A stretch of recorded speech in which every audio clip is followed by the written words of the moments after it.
Have you ever felt that decisions are being made which affect you without being asked your opinion? This should never be the case.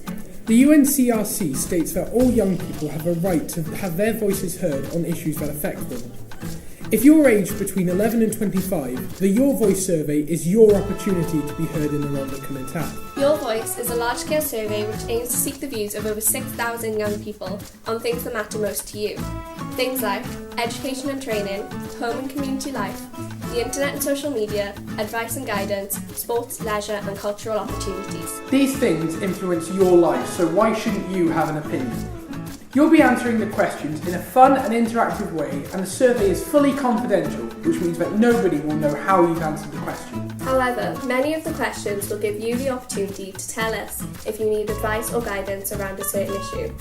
For those types of questions, you'll be able to enter your contact details, and the Youth Engagement Participation Service will be able to offer you the support that you need. This is your chance to have your say on the most important things in your life, no matter how big or small they may be.